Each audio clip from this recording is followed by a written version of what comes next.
Good morning students. देखो कल हम छठा चैप्टर स्टार्ट कर चुके थे। किरचॉफ का नियम पढ़ा था। किरचॉफ के दो नियम पढ़े हैं हमने।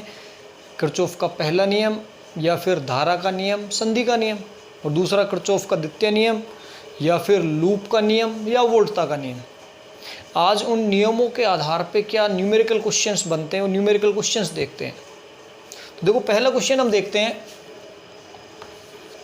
पहला क्वेश्चन कि हमें एक परिपथ दे रखा है, यहां से धारा आ रही है 4 एम्पियर, यहां से धारा आ रही है 2 एम्पियर, 2 एम्पियर। ये कोई बिंदु ए है, यहां से आगे धारा जा रही है x, उसके बाद में यहां से 1 एम्पियर धारा ऊपर चली गई, 1 एम्पियर, और यहाँ से 2 एम्पियर धारा आ रही है। इधर है y, आगे यहाँ 3 एम्पियर धारा, ये B बिंदु है और ये C बिंदु है, और यहाँ है I। ये क्वेश्चन दे रखा है हमें। इस क्वेश्चन में हमें ज्ञात करना है I का मान। यानी देखो यहाँ से 4 एम्पियर धारा आ रही है, यहाँ से 2 एम्पियर धारा आ रही है, ये बिंदु A है। यहाँ से फिर X धारा आगे जा रही है, यहाँ इस B बिंदु पे 2 एम्पियर आ रही है, 1 एम्पियर जा रही है। Y यहाँ से जा रही है C बिंदु पे आगे I और 3 एम्पियर। हमसे I का मान पूछा है। तो देखो यदि I का मान पूछा है तो I के लिए पहले हमें Y निकालना पड़ेगा, फिर हमें X निकालना पड़ेगा। यदि हमें X और Y पता है तो डायरेक्ट हम C बिंदु पे संधि का नियम लगा देंगे, आने वाली धारा बराबर जाने वाली धारा, डायरेक्ट I का मान आ जाएगा। लेकिन यहाँ पे हमें पता है, हमें y भी नहीं पता, x भी नहीं पता, तो हमें तीनों बिंदु सोल्व करने पड़ेंगे यहाँ पे a, b और c। तो देखो संधि का नियम कैसे लागू करेंगे। तो ऐसे क्वेश्चन में ध्यान रखना है कि हमें संधि का नियम अप्लाई करना है। संधि नियम तो पहले संधि a पर, संधि कैपिटल A पर, तो संधि का नियम यदि हम लगाएं तो आने वाली धारा बराबर जाने वाली धारा। इस पे आने वाली धारा 4 एम्पियर और 2 एम्पियर, और यहाँ से जारी कितनी है x, तो हम यहाँ लिख सकते हैं 4 ampere plus 2 ampere equal to x। क्यों x यहाँ से जा रही है, यहाँ पे इस संधि A पे 2 आ रही है और x जा रही है, तो यहाँ से हमें पता चल जाएगा x का मान है 4 और 2 6 एम्पियर। ये x का मान, इसको समीकरण 1 बना देंगे। x का मान पता चल गया, x का मान आ गया 6 एम्पियर। अब इसके बाद देखो संधि 2 पे हमें यही नियम अप्लाई करना है। संधि B पर, तो संधि B पे सबसे पहले आने वाली धारा और जाने वाली धारा, देखो यहाँ पे x संधि B पे आ रही है और 2 एम्पियर भी संधि B पे आ रही है, 1 एम्पियर यहाँ से जा रही है और y भी यहाँ से जा रही है। तो यहाँ भी आने वाली धारा x प्लस 2 एम्पियर संधि पे आ रही है, तो 2 एम्पियर इक्वल टू यहाँ से जाने वाली धाराएं कौन सी है, एक तो 1 एम्पियर है, 1 एम्पियर प्लस में y यहाँ से जा रही है y। समीकरण 1 से हम x का मान रख सकते हैं, x का मान 6, तो 6 ampere plus 2 ampere equal to 1 ampere plus y। यहाँ से आप आसानी से y का मान निकाल सकते हो। इधर हो गए 8 एम्पियर, 1 एम्पियर, इसको माइनस कर देंगे तो y बराबर आ जाएगा 8 माइनस 1 यानी 7 एम्पियर। यहाँ पे 6 और 2 8, 8 में से 1 जाएगा 7 एम्पियर आ गया y का मान। इसको समीकरण 2 बना दो, y का मान पता चल गया। हमें क्वेश्चन से I पूछा गया है क्वेश्चन में। अब देखो I यदि पूछा गया है तो C बिंदु से I निकल रही है, यानी C बिंदु पे हमें संधि नियम लगाना पड़ेगा। तो संधि C पर, संधि C पे यदि हम यही नियम लागू करें तो यहाँ पे आने वाली धारा कौन सी है, y, 1 है केवल, और जाने वाली 3 और I।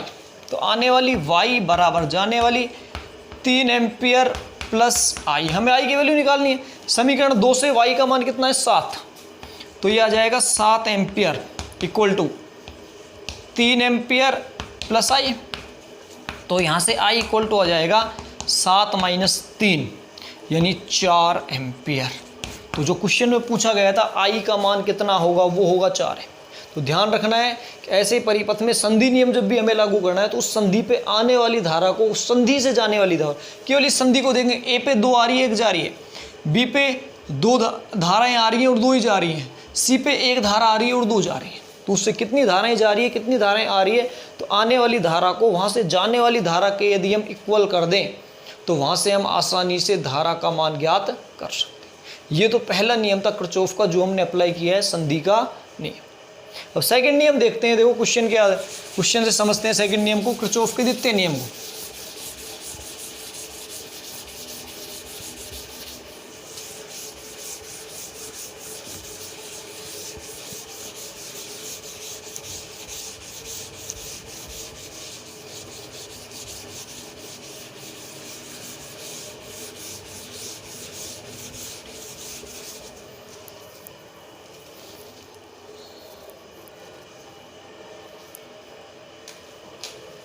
किरचॉफ का द्वितीय नियम।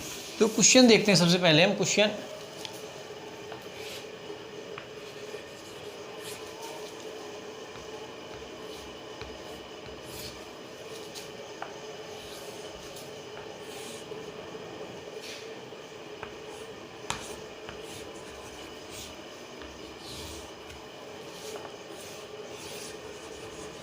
मान लो हमें एक परिपथ दे रखा है, ये है 2 ओम, ये है 2 ओम और ये वाला भी है 2 ओम।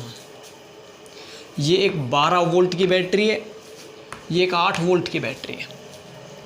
यहाँ में देखो ए ये पॉइंट है, बी ये सी, डी, ई और एफ।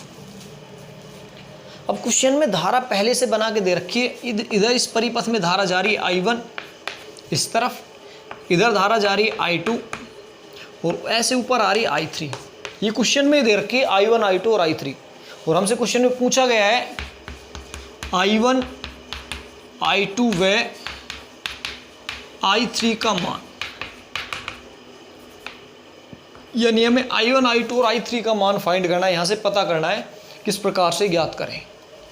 तो देखो इसमें डायरेक्शन पहले से ही दे रखी है धारा की, तो वो ही डायरेक्शन हमें लेके चलनी है। यदि फाइनल आंसर में I1, I2 और I3 का मान प्लस आता है तो ये धारा की डायरेक्शन सही है। यदि किसी भी धारा का मान माइनस आ गया तो ये धारा उसके विपरीत होगी। लेकिन क्वेश्चन में जैसे दे रखी है हमें उसी के अकॉर्डिंग लेनी है। देखो यहाँ से यदि इधर I1 जा रही है तो इधर भी I1 आएगी, I1। यहाँ यदि I2 जा रही है तो इधर I2 आएगी और इधर देखो I3, यानी इसमें भी आएगी I3। क्यों? एक ही परिपथ है, पूरा एक है, यहाँ I3 है तो इसमें I3 होगी। इस पूरी एक शाखा है, इसमें I2 है तो यहाँ तक I2 आएगी। यहाँ से ये पूरी एक शाखा है, यदि यहाँ I1 है तो इधर भी क्या होगी, I1। अब इसमें हमें सेम उसी तरह 3 समीकरण बनानी है, I1, I2 और I3 का मान ज्ञात करना है। तो इसके लिए 2 लूप ले लेते हैं हम। लूप, ये पहला लूप हो जाएगा और ये दूसरा। सेम ही डायरेक्शन ले लेते हैं क्लॉकवाइज दोनों लूप की, 1 और 2। तो हमें 3 समीकरण बनानी है। एक समीकरण तो संधि नियम से आ जाएगी और 2 समीकरण लूप नियम से आ जाएगी। देखो बिंदु C पर संधि नियम से, यदि बिंदु C पे हम संधि का नियम लगाएं तो यहाँ पे आ जाएगा I1 plus I2 equal to I3 समीकरण है। I1, I2 का मान किसके बराबर, I3 का, या फिर I3 equal to I1 plus I2। इसको उल्टा भी आप लिख सकते हो ऐसे, I3 equal to I1 plus I2। ये संधि नियम लग गया। यहाँ आप D पे भी अप्लाई कर सकते हो, यहाँ भी I1 प्लस I2, ये I2 है, I2 इक्वल टू क्या आएगा, I3। ये संधि नियम हो गया, समीकरण 1 बन गई। अब हमें लूप लेने हैं दोनों। तो पहले बंद लूप लेते हैं, बंद लूप। देखो लूप हमने ऐसे चलाया है क्लॉकवाइज, तो ए से स्टार्ट करेंगे, A B D C A, यानी बंद लूप का नाम हो गया A B D C A में लूप नियम से, यहाँ लूप का नियम हम अप्लाई करना है। तो देखो लूप का नियम अप्लाई करेंगे, ध्यान रखें किस प्रकार से हम लूप का नियम इसमें अप्लाई करेंगे। इसमें कुल प्रतिरोध कितने, 2 आ रहे हैं, 2 ओम और 2 ओम। कुल बैटरी भी कितनी है, 12 वोल्ट और 8 वोल्ट। धारा हमें पता है, तो सबसे पहले देखो यहाँ से हम स्टार्ट करें। इस प्रतिरोध में बात करें, हमारा लूप इधर जा रहा है और धारा भी इधर आ रही है, यानी प्लस में आएगी 2i1। प्रतिरोध का मान 2, धारा का मान i1, और लूप भी इधर जा रहा है, धारा भी देखो लूप ऐसे जा रहा है a b d a, और a से b जा रहे हैं लूप में, धारा भी a से b जा रही है, सेम है, तो प्लस में 2i1। अब दूसरे प्रतिरोध पे आ जाओ। सबसे पहले प्रतिरोध सोल्व करेंगे। इस पूरे लूप में 2 प्रतिरोध है, पहला प्रतिरोध सोल्व होगा, दूसरे प्रतिरोध पे आओ। देखो दूसरे प्रतिरोध पे जो लूप आ रहा है वो d से c जाएगा, लेकिन धारा जा रही है c से d, यानी ये माइनस का आ जाएगा -2, धारा i2 जा रही है इसमें 2i2। केवल 2 प्रतिरोध थे, दोनों प्रतिरोधों को लिख दिया। अब आएगी सेल की बात। सेल केवल लूप के ऊपर निर्भर करता है। देखो यहाँ से जाएंगे, पहला सेल आ रहा है, हम जा रहे हैं सेल में प्लस से माइनस, यानी प्लस से ये प्लस रहा होता है बड़ा वाला, ये छोटा वाला माइनस होता है सेल में, तो प्लस से माइनस की ओर जाएंगे तो माइनस का चिन्ह आएगा, यानी -12। उसके बाद में इस सेल में इधर हम आएंगे, इधर आएंगे तो देखो वापस प्लस से माइनस यानी -8, ये दोनों आ जाएंगे। तो यहाँ से देखो हम लिख सकते हैं इसको 2i1 -2i2 equal to -20 volt में हो। या इस माइनस को यदि हम कॉमन ले ले तो देखो इधर से माइनस कॉमन लेंगे, ये आ जाएगा 2i2 -2i1 इक्वल टू 20। यहाँ आप 2 कॉमन लेके भाग दे सकते हो, बाद में कर लेंगे, ऐसे ही छोड़ दो, चाहिए आप, कोई फर्क नहीं पड़ता। इसको समीकरण 2 बना दो, यानी माइनस कॉमन लिया हमने तो -2i2 आ गया जाएगा, -2i1 इक्वल टू 20। अब लूप सेकंड लेते हैं हम, बंद लूप। देखो लूप होगा C D F E C, क्योंकि हमने ये वाला माना है, तो C से D F E C बंद loop, C D F E C में लूप नियम से यहाँ लूप का नियम अप्लाई करें तो देखो इसमें जब हम लूप का नियम लगाएंगे तो इसमें 2 प्रतिरोध आ रहे हैं। सबसे पहले प्रतिरोधों को लिखेंगे। पहले हमारा लूप ये जा रहा है, देखो इस वाले प्रतिरोध में धारा भी इधर है इस बार, और हमारा लूप भी ऐसे चल रहा है C से D की ओर, इसका मतलब प्लस में आएगा 2i2। नीचे हम आए तो देखो धारा भी इधर आ रही है i3, और लूप भी ऐसे इधर आएगा, तो ये भी प्लस में 2i3 इक्वल टू, अब केवल इस लूप में एक ही सेल है, एक सेल है, उसमें लूप कहाँ से स्टार्ट किया था, C से D, यानी इस बार हम माइनस से प्लस जा रहे हैं तो प्लस वाला आ रहा है बाद में, और माइनस से प्लस का मतलब प्लस आएगा तो 8। ये हो जाएगी हमारी समीकरण नंबर 3। तो देखो 3 इक्वेशन हमने बना लिए, 3 अननोन है, आसानी से माना जाएगा जितने समीकरण उतने ही अननोन होने चाहिए, उससे ज़्यादा चल जाएगा, कम अननोन है तो काम नहीं चलेगा। अब इन तीनों समीकरणों को हमें सोल्व करना है। तो देखो पहला जो समीकरण है i3 i1 प्लस i2, यदि इसको मैं समीकरण 3 में i3 का मान रख दूं तो i1 i2 के रूप में आ जाएगा समीकरण 3। तो समीकरण 1 से 3 में मान रखने पर समीकरण 1 से यदि 3 में हम मान रखें तो 2i2 प्लस 2, i3 का मान है i1 plus i2 equal to 8। इसको और सोल्व करें, 2i2 प्लस इसको अंदर मल्टीप्लाई कर दो, 2i1 plus 2i2 equal to 8। देखो ये हो जाएगा i2 4i2 plus 2i1 equal to 8। ये समीकरण 4 होगा। ये समीकरण बन गई 4i2 plus 2i1 equal to 8। अब देखो समीकरण 2 और समीकरण 4 में यदि हम देखें, समीकरण 2 और समीकरण 4 में, तो यदि समीकरण 2 को हम समीकरण 4 में ऐड कर दें तो 2i1 से 2i1 कैंसिल आउट हो जाएगा और हमें i2 की वैल्यू पता चल जाएगी।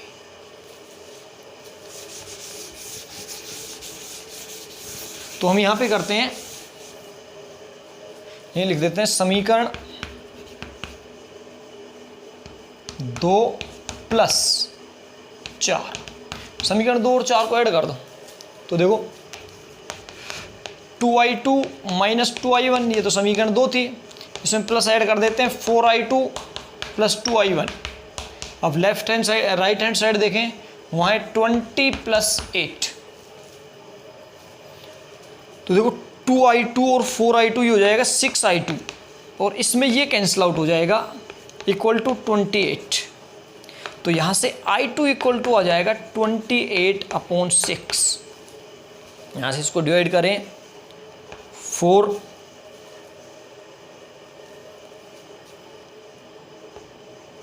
पॉइंट ले लेंगे 4.6 एम्पियर हम लिख सकते हैं इसको, 4.6 एम्पियर 28/6। तो ये हमारा I2 का मान आ गया 28/6 या 4.6 एम्पियर। अब देखो I2 का मान आ गया, इसमें यदि हम I2 का मान रख दें तो I1 आ जाएगा, या फिर इस वाले समीकरण 4 में हम I2 का मान रख दें तो किसका मान आ जाएगा, I1 का मान आ जाएगा। तो इसको हम ज्ञात कर सकते हैं। देखो यहाँ से हमें केवल अब सिंपल मैथ्स की तरह समीकरण सोल्व करनी है।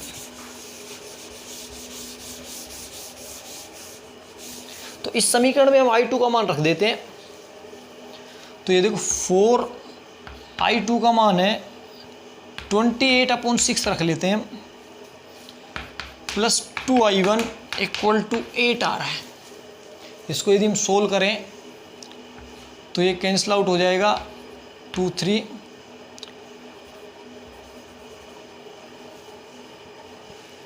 ये इसको आप डायरेक्ट 4.6 ही लिख लो।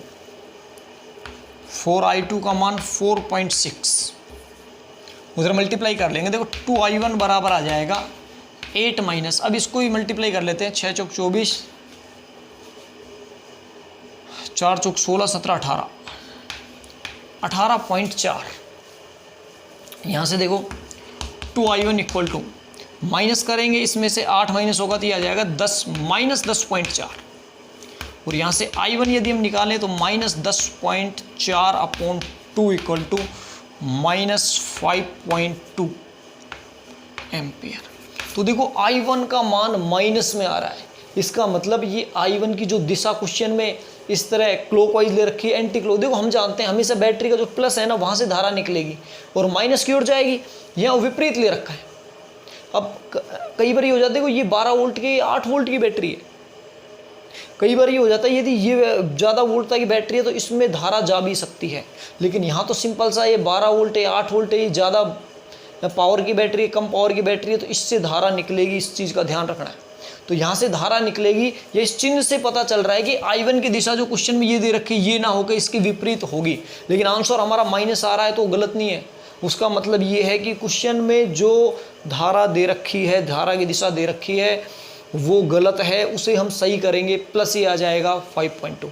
इसीलिए क्वेश्चन दिया गया। बुक में भी एक सेम क्वेश्चन दे रखा है जिसमें आपका आंसर माइनस में ही आएगा। माइनस में आने का मतलब वो केवल ये समझाना चाह रहा है कि धारा की दिशा यदि हम विपरीत ले लेते हैं तो आंसर माइनस में आ जाएगा, उससे घबराना नहीं है। आंसर के माइनस में आने से हमें ये पता चल जाता है कि हमने जो धारा की दिशा ली है वो गलत है। अब देखो I3 का मान पता करना है तो समीकरण 1 में रख दो। समीकरण 1 से I3 बराबर I1 का मान है -5.2 और I2 का मान है 4.6। यहाँ से I3 आ जाएगा, I3 इक्वल टू, इसमें से इसको घटाएंगे तो माइनस का आंसर ही आएगा। देखो 12 है, यहाँ पे लेंगे 6 तो -0.6 आ जाएगा आंसर। ये आ गया, ये भी देखो माइनस में आ रहा है I3 का मान भी -0.6, यानी ये वाला आंसर भी हमने क्या लिया है, विपरीत लिया है। इसको प्लस करेंगे तो आंसर बिल्कुल सही आएगा। तो इस चीज़ का हमें ध्यान रखना है कि क्वेश्चन में आंसर प्लस में आ रहा है या माइनस में आ रहा है। तो ये क्वेश्चन हो गया एक किरचॉफ के द्वितीय नियम के आधार पर, इसमें पहला और दूसरा नियम दोनों काम कर गए। अब एक क्वेश्चन और देखते हैं जो हमारे बुक में न्यूमेरिकल दे रखा है। जो हमने घन का क्वेश्चन पहले किया था उसे किरचॉफ के नियम से हम करते हैं।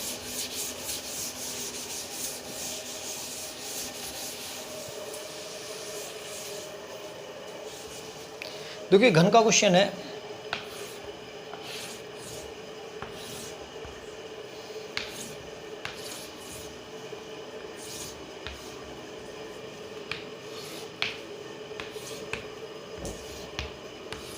ये घन है, इसकी भुजा में दे रखी है A B C D E FGH, आप जो भी ले सकते हो नंबरिंग है। इस घन की जो प्रत्येक भुजा है उसका प्रतिरोध R बराबर दे रखा है क्वेश्चन में 1 ओम, R बराबर 1 ओम। और इस घन के विकिरण के सापेक्ष एक बैटरी लगा रखी है, यहाँ पे 10 वोल्ट की बैटरी है नगण्य प्रतिरोध की, और 10 वोल्ट की बैटरी यहाँ पे एक लगा रखी है। ये क्वेश्चन है। तो हमें इस घन का तुल्य प्रतिरोध पता करना है। तुल्य प्रतिरोध कितना है, प्रत्येक प्रतिरोध में धारा कितनी जा रही है ये पता करना है। क्वेश्चन क्या है, दोबारा सुनना कि एक घन है जिसमें 12 भुजाएं हों घन में, इसकी प्रत्येक भुजा का प्रतिरोध है 1 ओम। क्वेश्चन दे रखा है, वहाँ न्यूमेरिकल देख सकते हो बुक में, तीसरा न्यूमेरिकल दे रखा है, छठे चैप्टर में 6.3 न्यूमेरिकल है। तो प्रत्येक जो भुजा है वो 1 एम्पियर की 1 ओम की है, और इसमें एक 10 वोल्ट की बैटरी लगा रखी है। इसका प्रतिरोध नगण्य है बैटरी का, इसे विकिरणों के सापेक्ष A और G के सापेक्ष लगा रखा है। हमें इस घन की प्रत्येक भुजा का तुल्य प्रतिरोध और प्रत्येक भुजा में धारा ज्ञात करनी है। तो किरचॉफ के नियम से आसान क्वेश्चन हो जाएगा। देखो, जब भी बैटरी लगा रखी है तो मान लो बैटरी से आई धारा प्रवाहित हो रही है, तो बैटरी में वापस भी आई धारा आएगी, आई धारा। अब देखो आई धारा आ रही है, ये भी 1 ओम है, ये भी 1 ओम है, ये भी 1 ओम है। इसका मतलब इन तीनों में समान धाराएं जाएंगी। तो सॉरी, पहले यहाँ मान लेते हैं कि इसमें आई धारा जा रही है, इसमें आई धारा जा रही है, और इसमें आई धारा जा रही है। तो यहाँ 3i मान लेते हैं हम, बैटरी से 3i धारा आ रही है, जिससे यहाँ आई लेंगे तो i/3 लेना पड़ेगा। उसको सोल्व करना थोड़ा सा कॉम्प्लेक्स रहेगा। यहाँ 3i ले लेते हैं, जिसमें इसमें आई। अब देखो ये आई धारा यहाँ जाके 2 भागों में बटेगी। यहाँ होगा i/2, तो इस वाले में भी i/2। ऐसे ही यहाँ पे जाके 2 भागों में होगा, यहाँ पे i/2 और ऊपर वाले में भी i/2, और यहाँ जाएगी तो 2 भागों में जाएगी धारा। इस वाले प्रतिरोध में भी i/2 और इसमें भी i/2। अब देखो यहाँ से i/2 धारा जा रही है, यहाँ से i/2 आ रही है, तो इसमें जाएगी i। यहाँ से i/2, यहाँ से i/2, इसमें i। इस वाले परिपथ की बात करेंगे, यहाँ से i/2, यहाँ से i/2, इसमें i। यानी सेम हमने जो कंसेप्ट किया था उसी पे बेस है। वहाँ पे हमने r/2 और r के 3 थे, फिर r/2 6, फिर r के 3। यहाँ भी देखो i के 3, फिर 6 प्रतिरोध ऐसे हैं जिनमें i/2 धारा होगी, फिर लास्ट के 3 में i धारा होगी। अब हमें देखो सिंपल सा क्या करना है, इसमें केवल जो बाह्य परिपथ दिख रहा है इसमें हमें किरचॉफ का रूल लगाना है। केवल किरचॉफ का रूल लगाने से ये क्वेश्चन आसानी से सोल्व हो जाएगा। तो ध्यान रखना है, जो धारा है यहाँ से 3i है, पहले 3 में i, क्योंकि समान प्रतिरोध है तो समान धारा लगेगी। जैसे ही आगे जाएगा तो प्रत्येक जो प्रतिरोध है वो अन्य 2 प्रतिरोधों में बट रहा है, और वो भी सेम है, तो धारा दोनों में आधी आधी हो जाएगी। तो 3 में ऐसे 6 में i/2। अब जैसे ये 2 प्रतिरोध आगे जाएंगे तो ये केवल एक ही प्रतिरोध से जुड़ रहे हैं, तो यहाँ से i/2, यहाँ से i/2, संधि नियम से इसमें कितनी जाएगी i। अब देखो हम अप्लाई करें बंद लूप। यहाँ पे बंद लूप ये मानेंगे, देखना A B C G A, यहाँ से स्टार्ट कर रहे हैं A B C G A, क्योंकि बैटरी इसी में लग रही है। ये भी एक बंद परिपथ है, पूरा का पूरा बंद परिपथ। इसमें हमने बंद लूप ले लेंगे A B C G और वापस घूम के आगे A पे, A B C G A में लूप नियम से। यहाँ लूप का नियम यदि हम लगाएं तो देखो यहाँ से प्रतिरोध कितने आ रहे हैं, एक प्रतिरोध AB, फिर BC, फिर CG, 3 प्रतिरोध हैं और एक बैटरी है। तो सबसे पहले इस प्रतिरोध की बात करें तो हमने लूप इसी तरफ लिया, धारा इसी तरफ है, तो प्लस में आएगा I × R मान लेते हैं इसका प्रतिरोध, हम सबका R है, R का मान बाद में 1 ओम रख लेंगे। प्लस में यहाँ धारा I/2 प्रतिरोध आ रही है, वहाँ धारा I इस वाले में GC में, और प्रतिरोध आ रही है बराबर। बैटरी की हम बात करें, केवल एक बैटरी है। देखो 3 प्रतिरोध हो गए इसमें, 1 2 3, और बैटरी केवल एक है, 10 वोल्ट की बैटरी है। इसका E ले लेते हैं अभी, अब E बैटरी है जो E बराबर 10 वोल्ट लास्ट में रख लेंगे E। क्यों, इधर आएंगे माइनस से प्लस पे जाएंगे हम बैटरी में। लूप ये लिया है हमने, तो माइनस से प्लस, तो बैटरी प्लस में आ गई। इसको सोल्व करोगे IR 2 लघुत्तम लोगे तो ये आ जाएगा 5R/5IR/2 = E। यानी यहाँ से जो E का मान है वो आ गया 5/2IR, इसको समीकरण 1 बना देंगे। यानी सबसे पहले हमने जो बाह्य परिपथ था इसमें किरचॉफ का नियम लागू किया, तो वहाँ से E का मान आ गया 5/2 IR। यदि हम मान लें यदि तुल्य प्रतिरोध R इक्विवेलेंट हो, तब हम इस परिपथ का तुल्य प्रतिरोध R इक्विवेलेंट मान लेते हैं। देखो इसमें वोल्ट था E है, कुल धारा 3I हमें पता है, और R इक्विवेलेंट तो ओम का नियम लगा सकते हैं। ओम के नियम से ओम का नियम V बराबर IR था। यह V की जगह बैटरी E है, I 3I है और R इक्विवेलेंट है। तो यहां से R इक्विवेलेंट बराबर क्या आएगा, E/3I। यानी इस परिपथ का R इक्विवेलेंट हमें निकालना है। E का मान हमें पता चल गया है IR के रूप में, इसलिए हम डायरेक्ट यहां से मान लेंगे कि R इक्विवेलेंट है। तो ओम का नियम V बराबर IR, V वोल्ट था, बैटरी E के बराबर है, I का मान 3I है बैटरी से, और R इक्विवेलेंट। समीकरण 1 से आप E इक्विवेलेंट का मान रख दो, E का मान, तो 5/2 IR/3I। I से I कैंसिल, ये नीचे आएगा 5/6 R। यही हमारा वहाँ पे आया था R इक्विवेलेंट इस परिपथ का 5/6 R। उस मेथड में जब हमने 5वें चैप्टर में लास्ट में ये क्वेश्चन किया था विकर्ण के स्रोत पे तुल्य प्रतिरोध, तो R इक्विवेलेंट 10/12 या फिर 5/6 R आता है। यहाँ भी सेम आ रहा है 5/6 R। और देखो R इक्विवेलेंट आपने निकाल लिया। इसके बाद आपको प्रत्येक परिपथ में क्या निकालनी है, प्रत्येक परिपथ में धारा I का मान निकालना है। I का मान निकालना है आपको। R का मान यहाँ पता है, देखो इसमें आप रख दो इस वाले समीकरण में। R इक्विवेलेंट का मान 5/6 R आ गया। R का मान 1 ओम है, I का मान E का मान 10 वोल्ट है। तो R का मान देखो इससे कैसे निकालेंगे समीकरण से, ये दो समीकरण है। I का मान तो 3I = मैं लिख सकता हूँ E/R इक्विवेलेंट। इस समीकरण में वापस E का मान है 10 वोल्ट, R का मान देखो 5/6। अब 5/6 और इंटू R का मान 1 ओम दे रखा है क्वेश्चन में, तो ये आ गया 10 × 6/5, ये कट गया 12। तो 3I बराबर आ रहा है 12, तो I बराबर आ जाएगा 12/3 बराबर 4 एम्पियर। ये I का मान आ जाता है। तो देखो जो इस परिपथ हमारा 6 इसमें R का मान हम रखेंगे, R इक्विवेलेंट का भाग देंगे यहाँ पे, तो 5/6 R और 1 ओम दे रखा है क्वेश्चन में, 1 ओम आ जाएगा।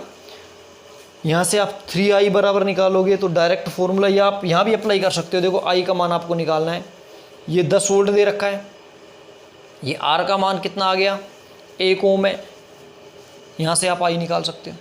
तो I आपका 4 एम्पियर आ जाता है, यानी 4 एम्पियर यहाँ से जाएगा, तो इन सब में तीनों में यहाँ 4 एम्पियर, यहाँ 4 एम्पियर, यहाँ 4 एम्पियर, और जहाँ I/2 है वहाँ 2 एम्पियर धारा। तो सभी परिपथ में हम आसानी से धारा का मान ज्ञात कर सकते हैं। तो ये हो गया हमारा किरचॉफ का नियम, उसके ऊपर एग्जाम्पल्स। नेक्स्ट क्लास में हम पढ़ेंगे व्हीटस्टोन सेतु। Thank you.